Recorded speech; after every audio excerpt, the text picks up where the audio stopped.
Padre Santo, te agradecemos, Señor, este tiempo que tú nos llevas a tener. Gracias, Señor, porque tenemos el privilegio de poder conocer de tu palabra. Señor, sabemos que tu palabra tú la has dejado para nuestra enseñanza, Señor, también para guiar nuestra vida y también para obedecerla. Te rogamos, Señor, que tú siembres en nosotros lo que es tu voluntad, porque sabemos que tu palabra no regresa a ti vacía. Y ponemos este tiempo en tus manos preciosas, en el nombre de nuestro Salvador, tu divino Hijo, Cristo Jesús. Amén. Amén. Sentamos. Abran sus Biblias, por favor, en el libro de Hechos, en el capítulo 1, a partir del versículo 14, dice la palabra: todos estos perseveraban unánimes en oración y ruego con las mujeres y con María, la madre de Jesús, y con sus hermanos. En aquellos días Pedro se levantó en medio de los hermanos, y los reunidos eran como 120 en número, y dijo: varones hermanos, era necesario que se cumpliese la Escritura, en que el Espíritu Santo habló antes por boca de David acerca de Judas, que fue guía de los que prendieron a Jesús, y era contado con nosotros y tenía parte en este ministerio. Este pues, con el salario de su iniquidad, adquirió un campo, y cayendo de cabeza se reventó por la mitad, y todas sus entrañas se derramaron. Y alguien pudiera decir: oye, ¿qué no murió ahorcado? ¿Por qué la cita de este pasaje? Porque en ocasiones tratamos de compartir la palabra a alguien, y de repente no falta quien nos diga: yo no creo en la Biblia porque pues es escrita por hombres. No creo en la Biblia porque pues se supone que fue escrita hace más de 2000 años. No creo en la Biblia porque tantos años, pues cuántas veces han modificado la Biblia, en cuántos idiomas se ha traducido y no han cambiado lo que está escrito ahí. Y entonces, ¿qué certeza pudiéramos tener de lo que está escrito ahí en la Biblia? Y pudieran citarnos como este tipo de pasajes y decirnos: ya ves, se contradice, porque acá en un evangelio me dice que Judas murió ahorcado, y aquí en el libro de Hechos me dice que se cayó de cabeza y que se desparramó en su cuerpo. No, espérame. O sea, toda la Biblia es un conjunto que no tiene contradicción, y cuando alguien encuentra una contradicción, lo que está pasando es que se está sacando un versículo o un pasaje de contexto y se está haciendo una interpretación que no es correcta. Entonces, lo adecuado es que la Biblia se interprete por ella misma. ¿Qué pudo haber pasado entonces?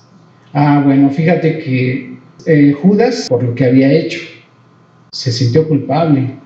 Y sí, colgó una soga de una rama de un árbol, se la puso al cuello para ahorcarse, pero resulta que esa rama se desprendió, se quebró y cayó al vacío. Y sucedió lo que está escrito aquí. Y encontramos una armonía entonces a lo que estamos leyendo. Y normalmente ese tipo de pasajes sucede principalmente con los evangelios. En algunos otros pasajes del Antiguo Testamento hay alguna situación parecida, pero más en los evangelios, que les dicen sinópticos. Aparentemente dicen cosas diferentes en algunos de ellos, pero la situación es de que se complementan unos con otros. Y vamos a ver qué son los puntos que vamos a ver en esta ocasión. Nos dice Juan en el capítulo 17, versículo 17: santifícalos en tu verdad, tu palabra es verdad. El Señor está diciendo de su palabra que ella es verdad. Y entonces nosotros recordamos que Dios nunca miente. ¿Cuál es el objetivo de hablar de este tema?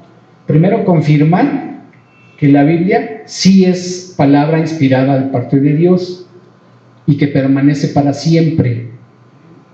El segundo aspecto es fortalecer nuestra convicción en las Sagradas Escrituras.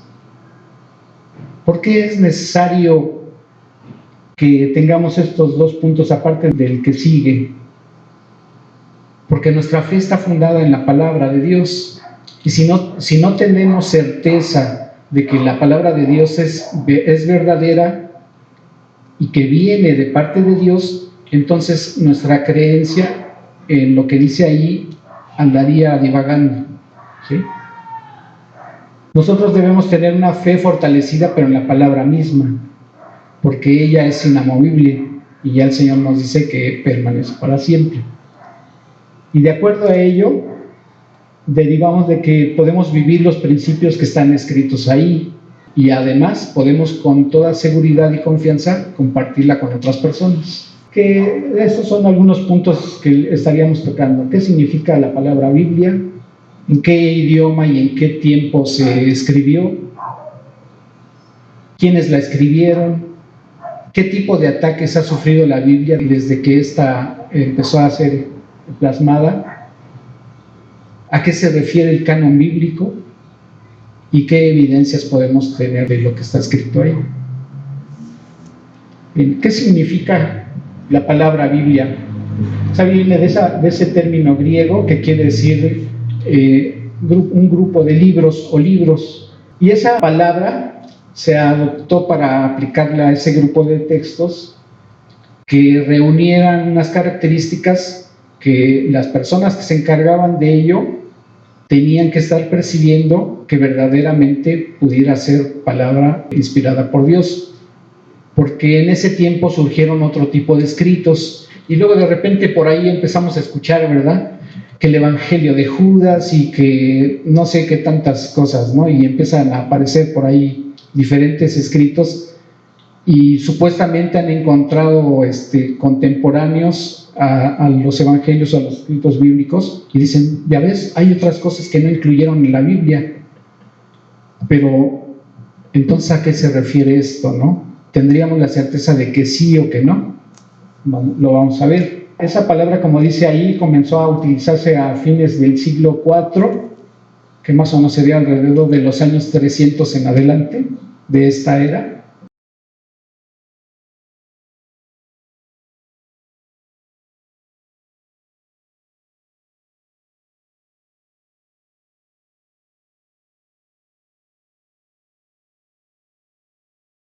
¿Qué dice segunda de Pedro 3:16? Igual, quien lo tenga, por favor.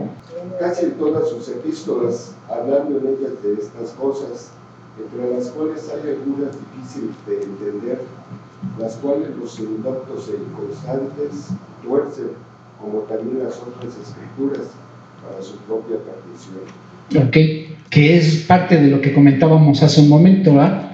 Desconocen la palabra, pero además de desconocerla, te dicen, no es cierto, aquí se contradice. ¿Qué es lo que procuramos hacer nosotros cuando nos encontramos con alguien? Oye, es que la Biblia está llena de contradicciones. Muéstrame una y lo vemos, ¿no? ¿Verdad? Y resulta que a veces te encuentras con personas que nada más lo dicen porque lo escucharon en algún lado o porque lo quieren utilizar como un pretexto para no escucharle la palabra, ¿sí? Entonces, nosotros debemos de tener la certeza de que lo que creemos y lo que está escrito ahí en la palabra es cierto. Y ahorita lo vamos a ir viendo, ¿sí? Entonces, estos textos nos dan ese fundamento.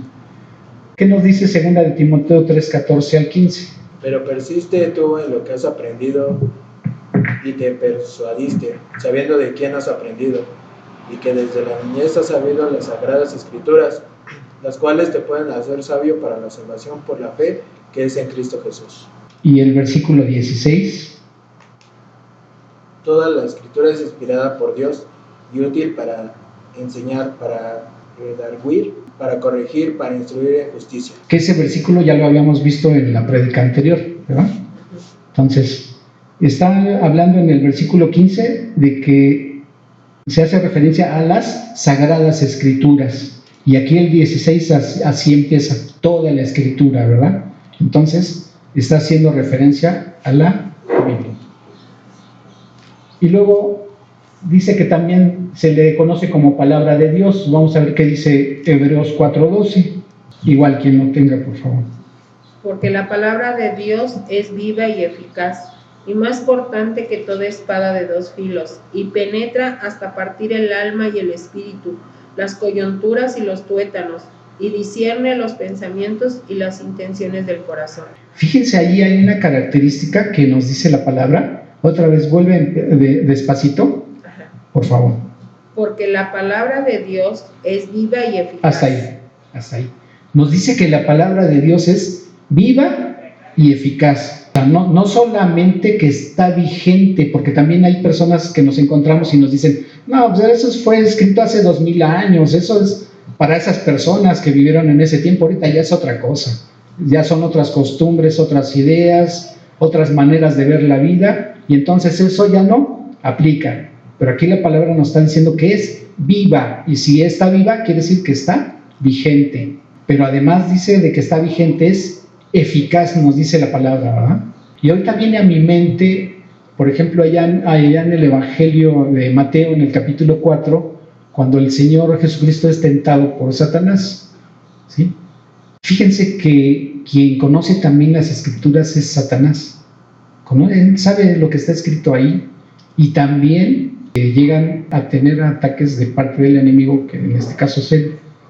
En ese sentido, entonces, si no conocemos las Escrituras, igual son utilizadas por ellos cuando las sacan de contexto, y un ejemplo pues lo vemos digamos con los testigos de Jehová. Ellos tuercen mucho las Escrituras y te pueden estar citando algo, pero totalmente lo sacan de contexto, o en algunos casos pues su versión está modificada. ¿Qué es lo que le decía Satanás al Señor Jesucristo en ese pasaje en Mateo 4, ¿no? Pues si eres hijo de Dios, pues y ya pasaron 40 días, 40 noches, pues has de tener hambre, di que estas piedras se conviertan en pan, ¿no? Para que te alimentes. Sin embargo, el Señor también le contesta con la Escritura, o sea, no le da otro tipo de argumentos, él cita la Escritura, porque le dice, escrito está que no solamente de pan vivirá el hombre, sino de toda palabra que sale de la boca de Dios. Y fíjense cómo no le dijo a Satanás, de toda palabra que dijo Dios, dice, de toda palabra que sale de la boca de Dios. Y cuando está diciendo eso, está diciendo que está haciendo referencia a ese texto que leíste ahorita, que es una palabra viva. O sea, no es algo que ya pasó, ya lo dijo, ya se quedó en el aire, ya se quedó en el tiempo. No, está vigente. Porque cuando nosotros estudiamos la Escritura o la leemos, la palabra nos habla a nosotros. No tenemos una voz audible de parte de Dios. Nosotros la voz de Dios la escuchamos a través de la palabra, ¿no? A través de la prédica o de una exhortación o de alguna palabra de ánimo, siempre que nos es citada la Escritura. Y entonces en todos los casos que el Señor fue tentado de parte de Satanás, el Señor Jesucristo siempre respondió con la Escritura, escrito está. Y esa debe ser nuestro fundamento. Cuando tengamos que defender la palabra o tengamos que compartir, ese va a ser nuestro fundamento. Escrito está. Yo te digo esto, pues no porque yo pienso que es así, no, te lo digo, te lo comparto, porque está escrito en la palabra. Y el Señor Jesucristo muchas veces, lo vimos desde las primeras prédicas que tuvimos aquí, acerca de los eventos de la crucifixión, de los eventos de cuando Él entró a Jerusalén, del evento cuando Él resucita, siempre las Escrituras fueron citadas, ¿sí? Y el Señor siempre citaba la Escritura, escrito está, o esto se dio para que se cumpliese la Escritura, o para que se cumpliese lo que fue dicho por el profeta. Entonces siempre las Escrituras son citadas. ¿En qué idioma y lapso de tiempo se escribió la Biblia? Bueno, básicamente el Antiguo Testamento se escribió en hebreo, en arameo y el Nuevo Testamento en griego, ¿sí? ¿Por qué en hebreo? Porque el pueblo que eligió Dios era el pueblo hebreo. Y bueno, ya habrá oportunidad de que se les comparta de dónde viene o por qué se les puso al pueblo judío o se les nombra pueblo hebreo, ¿sí? ¿Y por qué en arameo? ¿Sí? Y en el griego se tradujo la Escritura porque era el idioma vigente en el tiempo del Señor Jesucristo y de los apóstoles. Era como ahorita el inglés, era un idioma que estaba dominando en gran parte de las naciones, ¿sí? Y la palabra fue escrita entre 1500 años antes de Cristo. Imagínense la recta numérica, ¿sí? Tenemos el 0 hacia atrás, y hacia la izquierda y hacia la derecha, ¿sí? Entonces, a partir del nacimiento de Cristo, 1500 años hacia atrás y 100 años después, en ese lapso, que fueron 1600 años, se inició y se terminó de escribir la palabra, ¿sí? ¿Y quiénes la escribieron? Se estima que fueron más o menos unos 40 autores de la palabra que se dedicaban a cosas diferentes. Muchos de ellos ni siquiera se conocieron. Y ahí tenemos más o menos, fueron unos 31 escritores del Antiguo Testamento. Los primeros 5 libros se dice que fueron escritos por Moisés, más o menos 1400 años antes de Cristo. Y actualmente, bueno, en ese canon, en esas partes está dividida la escritura, ¿no? El Pentateuco o la ley de Moisés, los libros históricos que hablan acerca de la historia de la nación de Israel. Y aunque, por ejemplo, ahí habla de libros poéticos, tienen fundamento bíblico y tienen enseñanza y es palabra de Dios. Lo que sucede aquí con la Biblia es curioso, pero por ejemplo las personas que estudian las carreras de letras estudian parte de la Biblia, pero como un conocimiento intelectual. A mí me tocó tener tareas de lectura de la Biblia cuando estaba en la prepa, precisamente en literatura, pero nada que ver con el aspecto espiritual que nosotros vemos. Entonces, ¿qué dice? A pesar de las distancias geográficas, del tiempo y de los diferentes autores, todo encaja. Hay una unidad temática y eso es algo sorprendente de la Biblia. Normalmente, si yo quisiera, en el trabajo que desarrollo, yo quisiera juntarme con otras 2 personas, por lo menos 2, que fuéramos 3. Oye, vamos a escribir un libro, pues que hable de la contabilidad y que sea un curso que toda la gente pueda entender y bla, bla, bla, bla. Pudiera ser que nos llevara mucho tiempo y pudiera ser que a lo mejor ni nos pusiéramos de acuerdo, porque a lo mejor yo quiero tocar unos temas y alguien de mis colegas diría, no, yo pienso que sería mejor esto.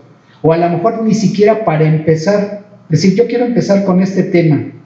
Y a lo mejor uno de mis colegas dice, no, yo difiero de ti. Yo creo que el mejor tema para comenzar sería este. Y entonces no habría un acuerdo. Lo sorprendente de la Biblia es que lleva un orden y todo tiene sentido y toda la Biblia se relaciona. Pero lo más curioso es que muchos de ellos no se conocieron porque a lo mejor uno todavía ni nacía cuando el otro ya había fallecido, ya había dejado escrito algo. Ese es algo que nos dice que hay algo ahí que no tiene lógica humana. Adelante. Ya vimos que la Biblia fue escrita por personas, sí. Otro ataque que sufre la palabra es, después de tantos años de haberse escrito, ha sido alterada por el hombre y se perdió información original. Otro ataque pudiera ser, está incompleta, pues varios libros fueron quitados de la Biblia. Otro ataque que sufre la palabra es, la Biblia tiene contradicciones, que ya lo comentamos. O también nos pudieran decir, no, pues muchas religiones tienen textos sagrados y también nos dicen que tienen un Dios y llegan a decirnos, pues es el mismo Dios de todos. Entonces, ¿cómo saber si faltan o sobran libros? Pues precisamente esa es la parte que le corresponde al canon. ¿Cómo saber si faltan o sobran libros? La palabra canon viene de ese término griego que está ahí, que dice canon, y del hebreo canet, y quiere decir caña, por el uso de la caña como vara para medir. Debe de tener un parámetro para poder decir si es o no es palabra de Dios. Ajá. Y ese canon se fijó en el año más o menos 367. ¿Qué es lo que estaban cuidando ahí? ¿Por qué se preocupaban más por el Nuevo Testamento? Porque el Antiguo Testamento hasta el tiempo de Cristo ya estaba terminado.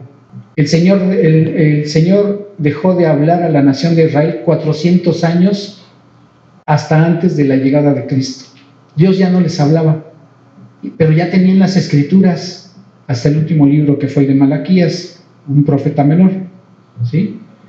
Pero entonces, a partir del tiempo de los discípulos de Cristo, empezaban a ver escritos y cómo tenían que aceptar o poder reconocer que ese escrito venía de parte de Dios o tenía inspiración de parte de Dios. Y entonces los principios era, el escrito tenía que haber sido dirigido o emitido por un apóstol. ¿Por qué? Porque sabemos que apóstoles nada más fueron 12, ¿sí? Y entonces esas personas eran los más cercanos que habían estado con el Señor Jesucristo, y entonces podían tener la enseñanza más directa, ¿sí? O aparte pudiera ser alguien que a lo mejor no era apóstol, pero a lo mejor era discípulo o era una persona muy allegada a alguien de ellos. El segundo aspecto que cuidaban es de que ese escrito no tenía que contradecir a lo que ya se encontraba escrito de las Escrituras. Y el tercer punto es que tenía que haber un consenso general. ¿Quién se encargaba de cuidar lo que estaba escrito del Antiguo Testamento? Obviamente era el pueblo judío.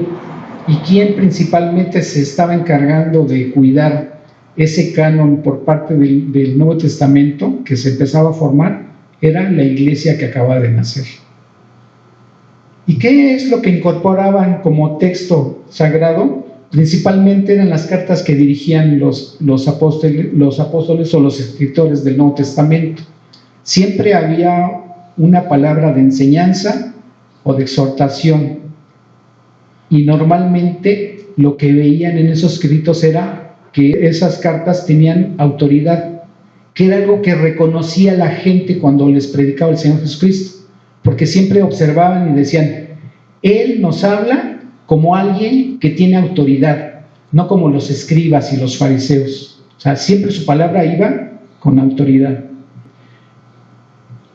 Principalmente la Biblia católica tiene unos libros, y a veces nos toca ver que nos dicen, es que tu Biblia está incompleta, mira, porque mi Biblia trae otros libros. Y normalmente cuando empiezas a leer una versión católica, habla de que son textos deuterocanónicos, que si mal no recuerdo que son los que para ellos es un canon que es válido para ellos, pero que nosotros no lo aceptamos. Entonces así les denominan ellos, libros deuterocanónicos o libros apócrifos. Algunas versiones así los consideran. Y bueno, sabemos que la palabra apócrifo quiere decir que es algo falso o algo que no tiene validez. ¿Y por qué se clasifican así? ¿Y por qué están en sus Biblias y en las de nosotros no? Bueno, si ustedes tienen curiosidad en alguna ocasión de tener en sus manos una Biblia católica, empiecen a leer un libro de esos. Y no sé, se me ocurre algún libro que se llama Baruch. Cuando ustedes lo empiezan a leer, inmediatamente detectan de que la lectura es diferente. No estoy reconociendo que esto es palabra de Dios. Y eso es algo que observaban quienes estaban cuidando el canon del Nuevo Testamento.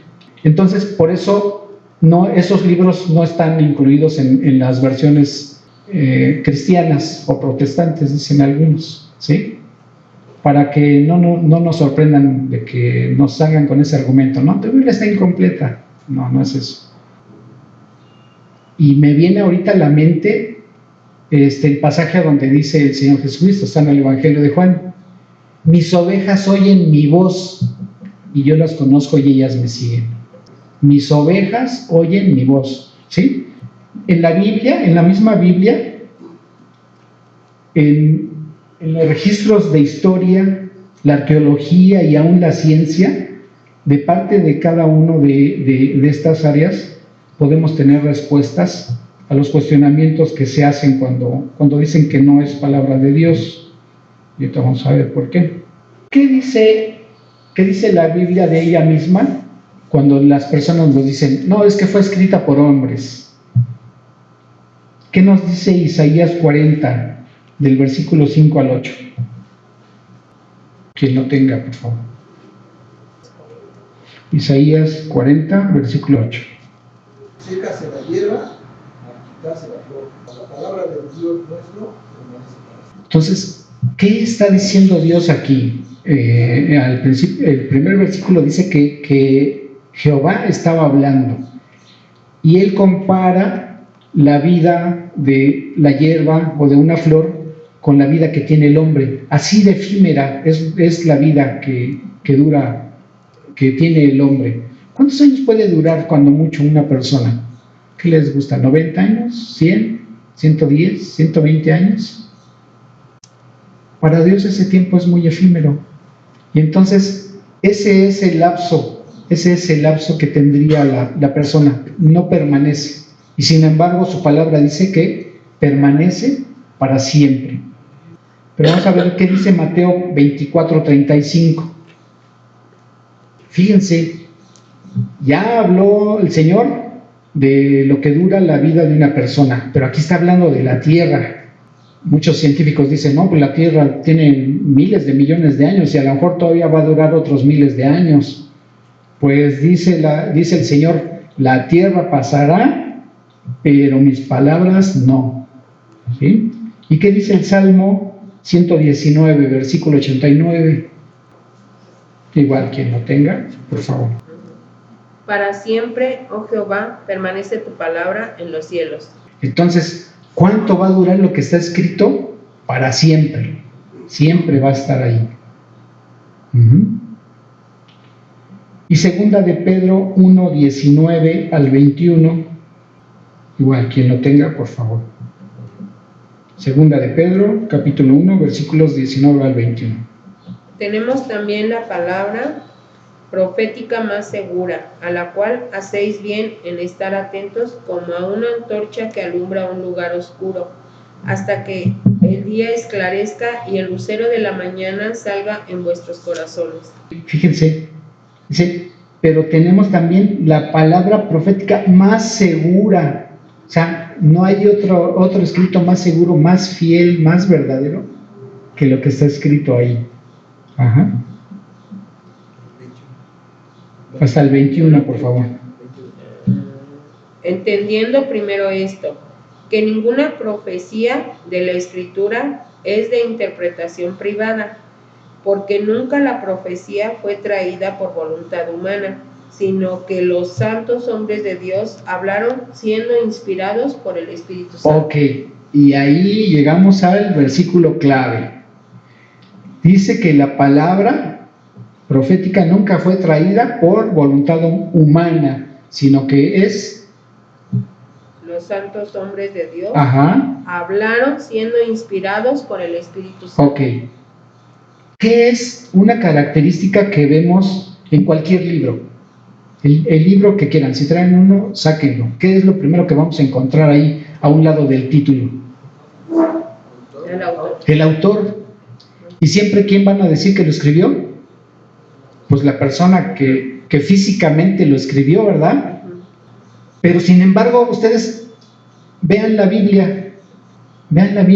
¿Acaso hay alguien que diga, por ejemplo, que veamos en la pasta, Moisés escribió los 5 libros de la ley? No, ¿verdad? O que diga, Pedro escribió la primera y segunda carta del Nuevo Testamento, que lleva su nombre. Tampoco, ¿verdad? ¿Por qué? Porque ellos no se están reconociendo como autores. O sea, ellos le están dando lugar a Dios, que fue quien los utilizó para que lo que está escrito ahí quedara plasmado, pero fue por inspiración divina. Y entonces ellos están reconociendo, no, yo no soy el autor es Dios. Dios me mostró de alguna manera que tenía que escribir eso. Y ahorita me pasa por la mente, por ejemplo, cuando empezamos a leer el libro de Apocalipsis, dice la palabra que Juan fue arrebatado en espíritu, y allá el Señor le dice, mira y escribe, ¿verdad? O sea, no le dijo, pues ahí lo que quieras escribir, o lo que te venga en mente. No, le dice, que vea, y que lo que estaba viendo que lo escribiera, porque eso es lo que quería Dios, que supieran las iglesias a las cuales iban a ser dirigidas las cartas, ¿sí? Entonces, siempre fue la voluntad de Dios. Entonces, ya tenemos tres características que vamos a recordar. Uno, oye, ¿la Biblia fue escrita por hombres? Sí, sí fue escrita por hombres, pero dime a dónde aparece que alguien se esté adjudicando la autoría de una parte de la Escritura. Ninguno. Todos dicen que fue por inspiración divina. O Dios habló, Jehová habló, Dios dijo Jehová, ¿sí? En ningún lado de la Escritura ellos se adjudican. Y en cambio, en algunos libros apócrifos de la Biblia católica, sí dice quién es el autor. Y entonces es una característica de que son libros apócrifos que no merecían estar dentro del canon bíblico, ¿sí? Entonces tenemos la explicación y podemos dar el argumento a quien nos pregunte, ¿sí? ¿Qué más que Dios está diciendo en los versículos que ya vimos, que dice que la palabra de Dios permanece, ¿cuánto tiempo? Para siempre. Ok. ¿Dios miente? Sabemos que no, porque hay textos de la palabra que dice que Dios no miente, no es como el hombre. Él no miente. Entonces, quiere decir que lo que Él dijo es verdad. Y si Dios dijo que su palabra va a durar para siempre, ¿ustedes creen que haya alguien que puede sobrepasar la voluntad de Dios y alterar la Escritura? No. ¿Por qué? Porque Dios no lo va a permitir. Oye, ¿y podemos encontrar un pasaje a donde haya una advertencia de parte de Dios en este sentido? Sí. Vamos a ver qué dice Apocalipsis 22, versículos 18 y 19. Adelante, quien lo tenga. Apocalipsis 22, versículos 18 y 19. Yo testifico a todo aquel que oye las palabras de la profecía de este libro. Si alguno añadiere a estas cosas, Dios traerá sobre él las plagas que están escritas en este libro. Y si alguno quitare de las palabras del libro de esta profecía, Dios quitará su parte del libro de la vida y de la santa ciudad y de las cosas que están escritas en este libro. Ok. Entonces, ahí hay una advertencia de parte de Dios. No puede ser alterada la palabra. ¿Y quién va a cuidar de ello? Dios. ¿Sí? Avanza. ¿Quién fue el primero que atacó la palabra? Aunque no estaba escrita, pero sí hubo un ataque y fue el primero, el propio Satanás. ¿Por qué? Porque Dios le había dicho a Adán que no podía comer de cierto árbol que él estaba diciendo, del árbol del conocimiento del bien y del mal, porque había una sentencia, dice el Señor, le dijo, porque el día que de él comieres, ciertamente moriréis. Y sin embargo, cuando llega Satanás a engañar a Eva, ¿qué le dice a ella? ¿Se acuerdan que ya lo estudiamos ese pasaje? Decía, no es cierto, no moriréis. Lo que no quiere él, parafraseando ese pasaje, lo que no quiere él es que comas de ese fruto, porque el día que de él comieres, sus ojos van a ser abiertos y van a ser como Dios, van a ser como Él. Y entonces empieza Eva a tener curiosidad, empieza a tener un interés, empieza a tener una inquietud. Y entonces viene la duda. El problema para nosotros es cuando empezamos a dudar de la palabra, de lo que dice Dios, porque entonces somos sujetos o presa fácil del enemigo, a que nos haga dudar de lo que dice Dios, a que nos haga dudar de las promesas que Dios tiene en su palabra, a que nos haga dudar de la esperanza en la cual debemos cimentar nuestra fe, que es Él, ¿sí? Y entonces, cuando empezamos a dudar de la palabra y no nos afianzamos de ella, pues somos presa fácil para caer en pecado y en desobediencia hacia Dios. ¿De qué sigue? ¿Qué vemos aquí? Probablemente muchos de ustedes ya han escuchado acerca de los libros o rollos del Mar Muerto, descubiertos en unas cuevas de un lugar que se llama Qumran. para nosotros es la evidencia más cercana a los escritos originales de las Escrituras, porque lo que se encontró ahí, los estudiosos de las Escrituras y otros estudiosos de las lenguas de ese tiempo confrontaron lo que encontraron de escrituras ahí y se dieron cuenta de que la esencia del mensaje que está plasmado en esos rollos es la misma que tenemos en las escrituras actuales. Y entonces, ¿qué vemos ahí? Que Dios ha tenido el cuidado para que lo que se dijo en ese tiempo y quedó plasmado en las escrituras nos haya llegado a nosotros. Podrá haber palabras o pasajes que por situación del contexto cultural o de las palabras que se utilizan en la actualidad tengamos a lo mejor algún acercamiento a la mentalidad o al pensamiento oriental de lo que se dijo en ese tiempo, pero la esencia del mensaje no cambia, es el mismo. ¿Sí me expliqué? ¿Qué dice ahí? Entonces, tenemos suficientes razones para confiar, entonces, que lo que dice la Biblia es cierto. Oye, pero yo sé que allá en el Medio Oriente muchos pueblos escriben de derecha a izquierda y hacia abajo. Entonces, y que no usan comas, no usan puntos. ¿Cómo sé que, pues a lo mejor se alteró algún pasaje por ahí, ¿no? Pues resulta, si han escuchado hablar de quiénes eran los escribas, eran personas que se dedicaban a hacer copias. Obviamente no tenían una Epson, entonces lo hacían a mano, ¿sí? Agarraban el texto y empezaban a copiar. Cuando llegaban ellos a detectar que se equivocaban, desechaban esa parte y volvían a empezar. El texto que transcribían tenía que ser limpio, sin fallas. Y una manera de comprobar de que lo que estaban copiando lo habían pasado completo era que contaban las palabras y el número debería de ser igual. Entonces era un trabajo muy, muy arduo el que hacían los escribas. Okay. Pero está hablando ahí de que en las cuevas que visitaron, cuando descubrieron esos rollos, es la cantidad de rollos o de escritos o de fracciones de escrituras que encontraron.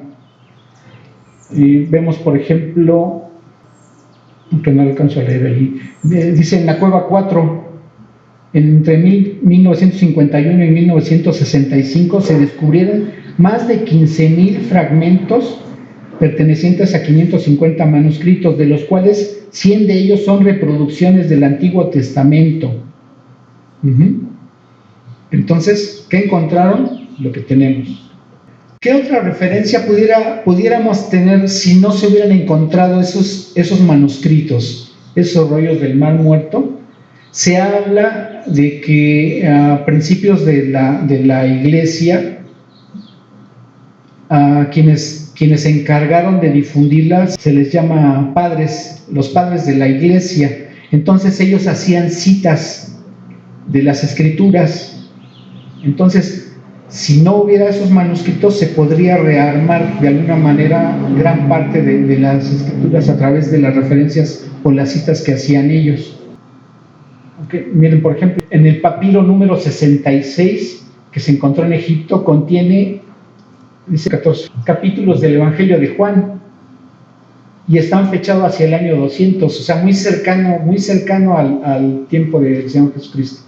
El papiro 75 del siglo III contiene los evangelios de Lucas y de Juan, y así sucesivamente. Sigue estando abajo, por ejemplo, dice en el papiro 46, contiene las epístolas de Pablo, Romanos, Primera y Segunda de Corintios, Gálatas, Efesios, Filipenses, Colosenses y los libros de Tesalonicenses. O sea, gran parte de la escritura se encontró ahí, del Nuevo Testamento. A veces en algunas versiones de la Biblia se nos dice que fueron consultadas el Códex. Entonces se reconoce como la escritura más antigua y completa que se tiene. Ajá. Y bueno, se dice ahí que es del siglo IV. Estamos hablando de más o menos adelante del año 300. Ajá. También igual muy cercano a la época del Señor Jesucristo, no habían pasado muchos años. Tenemos obras de la literatura, que pudiera ser, por ejemplo, la Ilíada y ese tipo de obras, que si alguien tiene un libro de ese tipo de literatura, ellos no cuestionan de que no tengan el original, o no cuestionan de que, híjole, ¿a poco así empezaba la Ilíada? ¿O a poco así terminó? ¿O a poco este capítulo así estaba? No lo cuestionan. Y sin embargo, ese tipo de literaturas tiene mucho menos copias de las que tiene la escritura. Y el tiempo de que supuestamente se escribió hasta la más antigua que se tiene es muy amplio, no se compara con lo que se tiene en las escrituras. A veces oímos hablar de los masoretas, que eran personas diferentes a los escribas. ¿Qué es lo que hacían los masoretas? Esa gente eran también judíos, pero ellos vivieron en tiempo posterior, más o menos trabajaban allá de entre el año 300 al año 900, ya de nuestra era, en Tiberias y en Jerusalén. ¿Y a qué se dedicaban ellos? También a hacer copias de los textos sagrados. Pero, ¿qué diferenciaba su trabajo del de los escribas? En que ellos empezaron a separar el texto bíblico por frases o por pasajes. Entonces ya empezó a haber una primera división, porque si nosotros pudiéramos entender un manuscrito del tiempo antiguo, lo único que veríamos sería una escritura corrida, sin puntos ni comas. Entonces para nosotros sería algo que no se entiende. Y entonces ellos, como había que empezar a hacer traducciones para las otras naciones a donde se empezaba a difundir la palabra, empezaron a hacer esa separación para que para nosotros o para la gente a donde se iba a hacer la traducción fuera más entendible esa parte de la escritura, ¿sí? Y entonces empezaron también a agregar puntuación y empezaron a agregar vocales para que fuera más entendible. Stephen Langton, que era un religioso más o menos entre el año 1200 a 1228, y él empezó a dividir la escritura ya en capítulos. Ya estaban las divisiones, ahora él empezó a numerarlas en capítulos. Ajá. ¿Qué pasa en la época del Renacimiento y con la invención de la imprenta? Aparte de la separación de pasajes, aparte de la numeración en capítulos, se empiezan a numerar las páginas.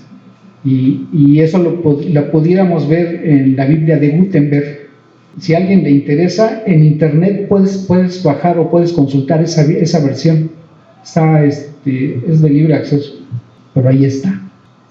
En 1551 dice que se perfeccionó el sistema que ese religioso empezó a trabajar, y entonces la palabra ya se empezó a numerar con versículos. Entonces ya fue más completa, y estamos hablando de 1551. ¿Por qué anotamos ese dato? Dice que en el año 1569, que también está muy cercano a lo que decía la lámina anterior, se publicó por primera vez la Biblia del oso, y así le llamaban por la figura que tiene en la pasta. Era un oso como agarrando miel de un panal de abejas, y por eso se le conocía así, la Biblia del oso. Pero es la primera versión Reina Valera, y ahí nos dice que se llamó así esa versión porque el que la escribió fue Casiodoro de Reina, y el que la revisó, pero hasta el año 1602, fue Cipriano de Valera. Entonces abreviaron los nombres, y por eso la Biblia que tenemos que en nuestras manos es versión Reina Valera, y es la primera versión que se escribe en castellano. Ajá. También esa versión la podemos igual consultar por internet, también está de libre acceso. ¿Qué vemos ahí? Algo que dijo el Señor como profecía a sus discípulos es que el Evangelio se iba a predicar a todo el mundo. y después de eso iba a venir el fin. No sabemos cuándo va a ser, no lo sabemos, nadie lo sabe. La escritura es muy clara, dice que nadie sabe ni el día ni la hora. Así que si alguien les dice que para tal día y a tales horas, es un falso profeta. La palabra es clara, dice que nadie sabe, ¿sí? Entonces, dice que está traducida ya a 1200 idiomas, de los cuales 438 está una versión completa de la Biblia, y a 762 idiomas solamente el Nuevo Testamento y Salmos y Proverbios. Entonces, nosotros somos uno de los países privilegiados porque podemos tener la Biblia completa y casi en todas las versiones que se conocen, ¿sí? Entonces, es otra característica de la Biblia, que es el libro más vendido, más difundido, más leído en todo el mundo, desde que se publicó por primera vez. Y curiosamente, el primer libro que fue impreso en la imprenta de Gutenberg fue la Biblia. Ajá. Como dato curioso, aunque no viene aquí en las láminas, hubo un intelectual francés que llegó a decir: en 5 años la Biblia ya no existe y la van a conocer solamente en el museo. Voltaire. Ese hombre no sabía lo que decía, y yo creo que no leyó los versículos que leímos hace rato, que la palabra de Dios permanece para siempre. Pues resulta que cuando él murió, la casa donde él vivió la hicieron una sociedad bíblica y se imprimieron ahí muchos ejemplares, para que vean. ¿Qué otra pauta nos da para poder decir si es la palabra de Dios y lo que les dijo el Señor Jesucristo a sus discípulos es cierto? Vamos a la siguiente lámina.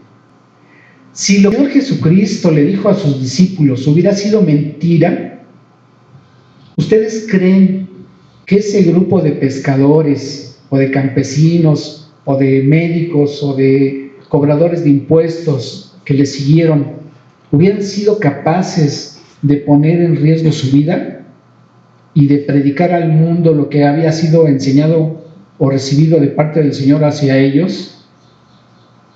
¿Qué fue lo que los movió? El Señor ya no estaba con ellos. No hay otra explicación más que verdaderamente el Señor sí resucitó, que también ya habíamos hablado en una prédica anterior, y que lo que les dijo fue cierto y ellos lo vieron. Y tan es así que en una carta del apóstol Juan, él dice: lo que nuestros ojos vieron, lo que nuestras manos palparon, lo que oímos, o sea, lo tuvimos de cerca, al verbo de vida. Ajá. Entonces ellos podían dar testimonio de que verdaderamente Él era el Señor, ¿sí? Y entonces no había ninguna locura para el mundo, pero para nosotros no. Aspectos científicos que nos dan evidencia de que lo que está escrito en la palabra es verdad. Ese científico, cuyo nombre está ahí, William Harvey, fíjense, hasta el año 1627 en que él vivió, descubrió que la sangre era lo que daba vida, pero ya la Biblia lo decía 1500 años antes. Y está ahí la cita, Levítico 17:11. Búsquenlo, quien lo tenga. Sí, adelante, Silvia. Porque la vida de la carne en la sangre está, y yo os la he dado para hacer expiación sobre el altar por nuestras almas. La misma sangre hará expiación. Ok, fíjense, eso que está escrito en el libro de Levítico, si nos fuéramos es que lo escribió una persona. ¿Qué persona? Nos acordamos que veíamos que Moisés escribió eso. ¿Ustedes creen que Moisés tenía conocimientos científicos? No, ni tampoco aparatos científicos para poder hacer un descubrimiento de esa magnitud. Y el científico sí estaba dedicado a eso, pues era su trabajo, ¿verdad? ¿Hasta cuántos años tuvieron que pasar para que fuera descubierto eso? Vamos a la siguiente. La redondez de la Tierra fue una teoría que propuso Galileo Galilei y la confirmó Magallanes porque él sí anduvo viajando, ¿no? Pero la Biblia Y de esto lo decía 750 años antes de Cristo, en el libro de Isaías 40:20. ¿Qué dice? Él está sentado sobre el círculo de la tierra. Así es. Los moradores son como langostas. Él extiende los cielos como una cortina, las despliega como una tienda para una. Así es. Entonces, en ese tiempo nadie sabía si la tierra era plana, si era cuadrada, si avanzaban, pensaban que a lo mejor ahí había un abismo. Nadie sabía. Y sin embargo, la Biblia ya lo tiene escrito ahí. ¿Quién pudiera haber tenido el conocimiento que estaba ahí? Pues solamente tenía que venir de parte de Dios, ¿sí? ¿De quién lo hizo? Así es. Además, Él lo hizo, así es. ¿Qué otra evidencia podemos tener de que lo que está escrito en la palabra es verdad?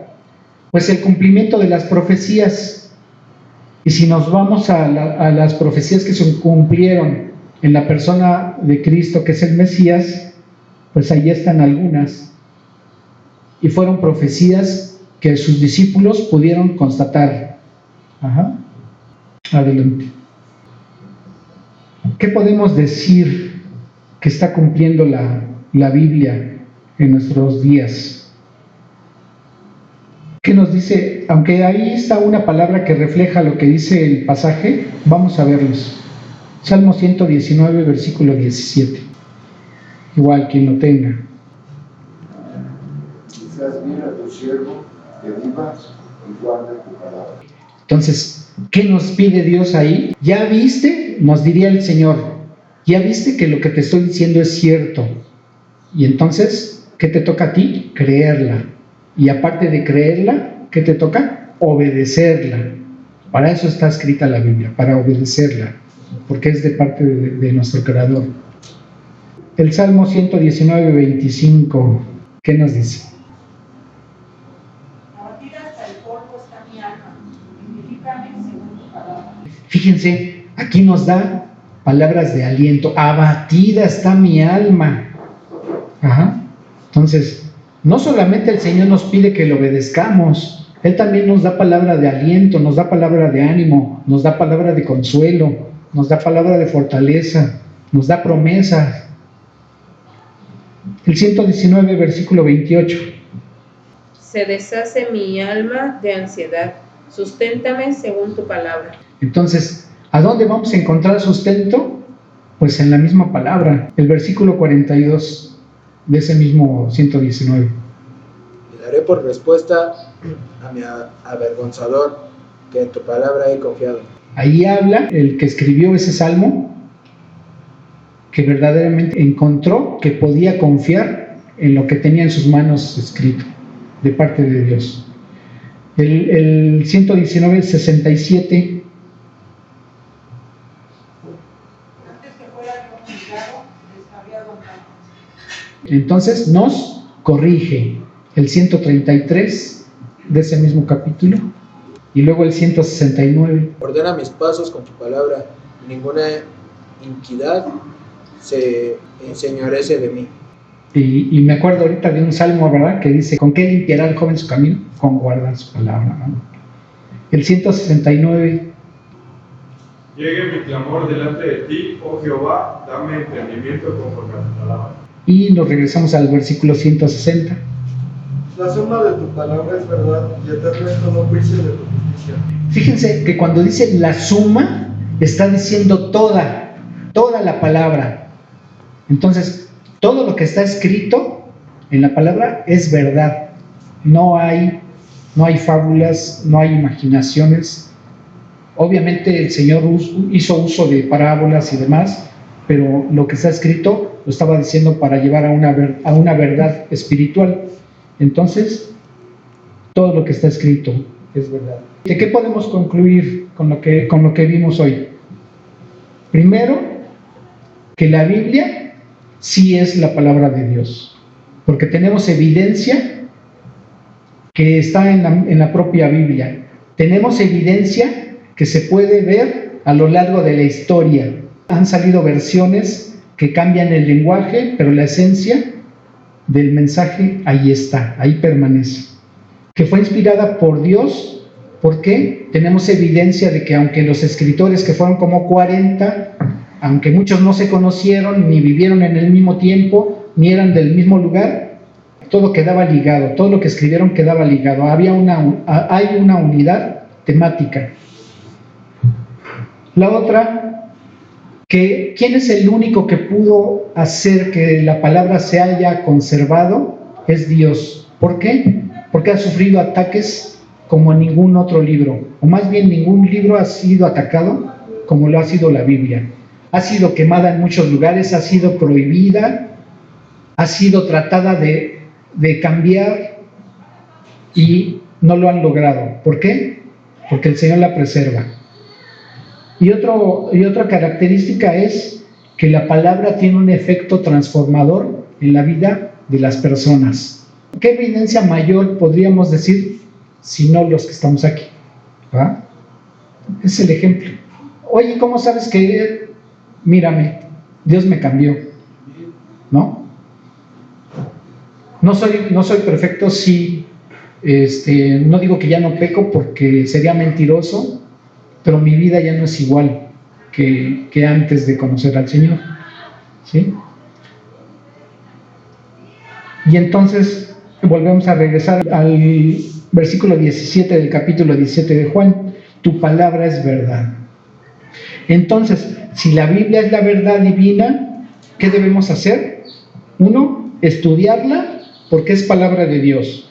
2, creerla por fe. 3, obedecerla a través de la vivencia que tenemos. Una es el testimonio para que nosotros podamos compartir la palabra a otras personas que no la conocen.